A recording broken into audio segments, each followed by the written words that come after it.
You know that feeling, that quiet but constant demand in the background of our Oh lives. yeah, the pressure to be consistent. Exactly. To have this one single, manageable version of yourself that you can just carry from room to room. It's this idea that if you're really a whole person, you shouldn't have all these conflicting parts. Mm. But if you're honest, that single self, it just doesn't really exist, does it? It doesn't. And that's exactly what we're tearing into today. We're doing a deep dive into an essay called All of Me by Pedro Mala, who's the founder of the Ghosts movement. And it's such a powerful piece. It really is. Our mission here is to unpack his argument, which is pretty radical. He Yes. says wholeness isn't about stripping away your ego or your roles, but about letting every single part of you belong. Which is why this essay is getting so much traction. Yeah, I mean, it's a direct counter to so many systems out there, therapy, wellness, you name it, that basically tell you peace comes from reduction. right. They tell you to find the real you and just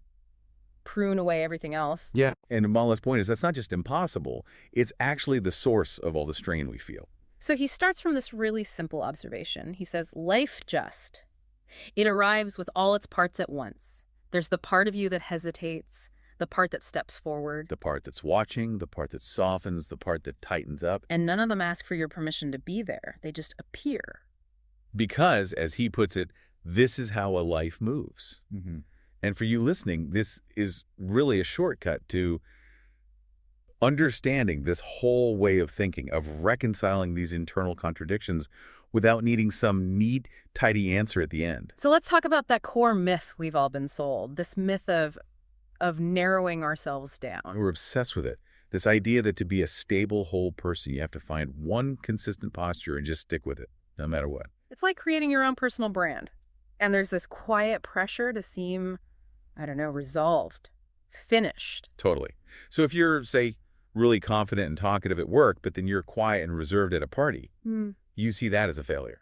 You think, I've got to fix this. Why can't I be the same everywhere?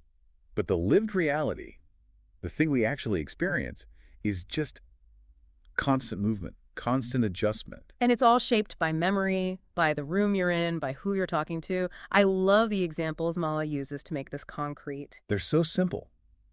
He talks about walking into two different spaces. In one, the vibe is open, you know the people, and your energy just, it rises. And talking is easy. You feel the space because it feels safe. Then you walk into another space, maybe a new meeting, a crowded room, and suddenly words feel heavy. Yeah, they feel intrusive. Your whole focus shifts. You're not talking, you're sensing, you're listening for what's not being said. And here's the crucial part of his argument.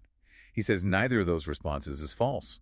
One isn't more authentic than the other. Okay, but hang on a second. I have to push back on that a little because, couldn't that just be an excuse for being wildly inconsistent? Or for avoiding things? Where's the intention in that? That's the perfect question. His point is that each response is simply a way the body knows how to remain in contact. So think of your different selves less like masks you choose, and more like a highly responsive sensor system. So it's just adapting. Exactly. You move differently in a quiet forest than you do on a packed city street, right? Yeah. Both are true responses.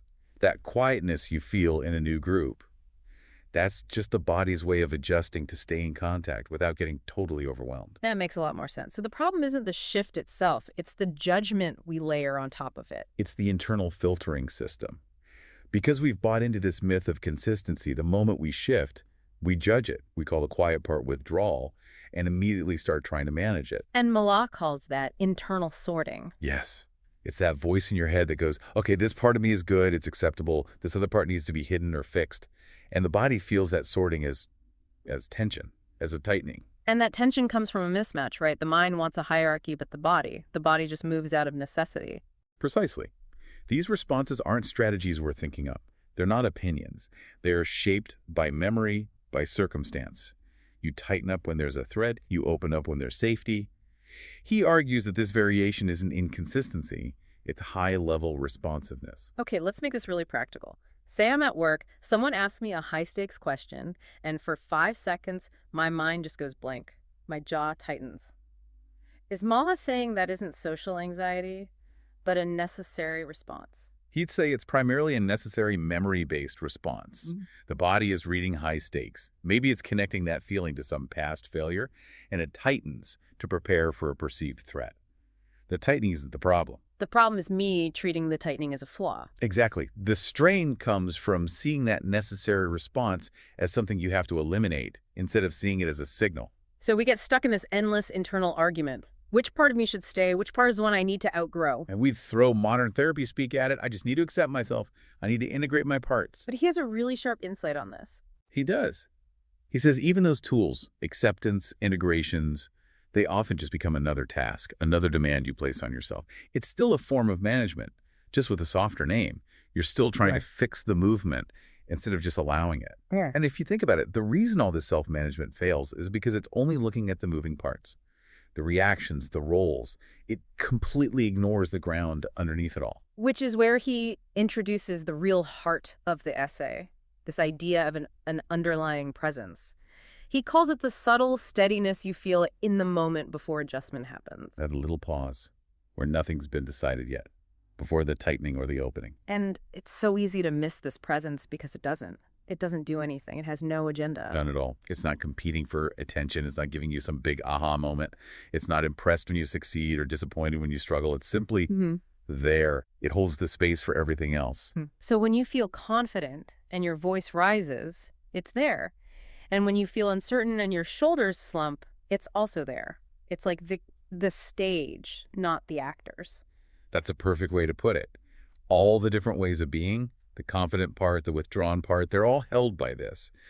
And when you start to notice that holding space, the internal sorting machine it softens. You're allowed to just move as you need to without your own mind immediately jumping in to question it. He says it makes life more honest. And this is where it becomes a real survival resource. He talks about navigating death or long periods of just holding things together. You can't do that as one single self. Of course not. In the aftermath of a loss, different parts have to take over. Absolutely. One part of you is managing the logistics, making the phone calls. Another part is holding the grief that's just too big to express. And another part is just keeping you moving to stop you from collapsing completely.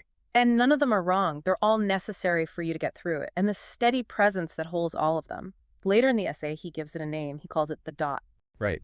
And he's so careful about this. He says, the dot is not a system or a concept you have to learn. It's just a pointer, a way of pointing to that quiet origin beneath movement. It's the realization that you aren't the performance. You're the space where the performance is happening. So if you accept that you are the steady anchor and not just the moving parts, then the whole question changes. Completely.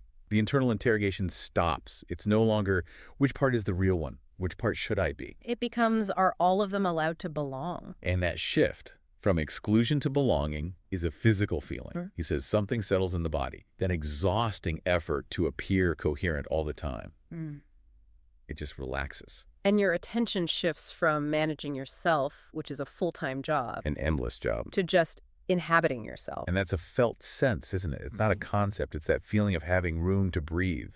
And he's great at grounding this in really ordinary, non-dramatic moments. Yes, he says you can feel it when your hands are in warm water or you're just sitting in your parked car for a minute. Or standing in a doorway, just watching a scene before you have to join in. In those moments, he says, there is simply presence, unclaimed and steady. And this steadiness is what allows for contradiction without the threat of collapse. You don't have to resolve all the dualities of being human anymore. Exactly. You can finally let your strength and your weariness exist side by side. The part of you that feels really capable can coexist with the part that is deeply unsure. Warmth and distance can take turns without you deciding that one is your permanent character. And anger can just pass through as an energy without having to become your entire identity. This means the goal isn't to get rid of the bad parts of the ego. It's to see that all the parts, even the difficult ones, are necessary. He's so clear about this. Include the part that learned to protect, the part that learned to endure. The part that lives without reserve, the part that withdraws, the capable part and the unsure part. All of it belongs. The system needs all of it to be robust. Nothing needs to be removed for you to be whole. And that, I think, is the ultimate takeaway we hope lands with you. Wholeness isn't this reductive goal you get to after years of self-improvement. It's not a destination. It's the condition that was there all along. Yeah. It was just hidden by the constant, exhausting effort to manage it all. So from that recognition that all of me is already here, it's held, it's unfinished, but it's also intact. The urgency just falls away. There's less pressure to arrive at some finished version of yourself. And there's more trust that whatever response shows up in the moment, it belongs to that same ongoing presence. It actually simplifies everything by allowing complexity to just be. The tension we feel every day really comes from treating these necessary responsive shifts as if they're deep character flaws that have to be fixed. Ooh. So let me leave you with this to think about. If that tension is caused by self-management, what is the single most urgent management strategy? That one habit of sorting, judging, or hiding a part of yourself that you could allow yourself to finally put down today.